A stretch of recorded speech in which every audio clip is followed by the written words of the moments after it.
Саламатсызбы? Сизге айтылган эң жагымдуу сөз кайсы болду? Мага айтылган эң жагымдуу сөз мен биринчи төрөтүмдөгү апамдын айткан сөзү. Аябай мага ушундай көп таасирин берген, аябай жылуулук берген, мээрим берген. Апам ошо сен аябай жакшы көтөрүмдүүсүң, сен аябай күчтүүсүң. Сен азыр толгону аябай жакшы көтөрүп атасың. Сен роддомго барганда эле төрөйсүң деп ушундай аябай жакшы сөздөрүн айтып, мен ошондо роддомго келгенде эле 5 эле мүнөттө төрөгөм. Апам үйдөн айтты эле, ушуреки балам эң алтын баласың, ушуреки сенин ушундай жакшы жактарың жагат деп көп жакшы жактарын айтып, ошо раматова апам көп макташы. Мен мисалы үчүн медицина тармагында иштегендиктен мен үчүн жылуу сөз бул ар бир бейтаптын айыгып чыгып бара жаткандагы.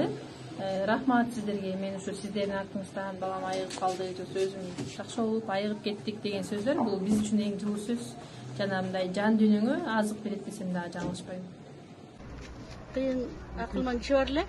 Жаңыдан эле кызматка көтөрүлүп келатканда бир айткан, ошону өмүр бою унутпай жүрөм.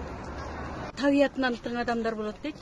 Бул табиятынан тың адамдар чыны менен эле өмүр бою тыңдыгын көрсөтүп, эмне жумуш болсо ошону аткарып, эл үчүн кызмат кылып өтөт деген. Табиятынан тың адамдардын категориясына киресиң деп айткан, ошону унутпай жүрөм. Көп адамдардын жылуу сөздөрүн уктабыз, бирок эң эсте калаары бул эң жылуусу апамдын сага ишенем, сенин колуңдан келет деген кем күч бере турган сөздөрү да.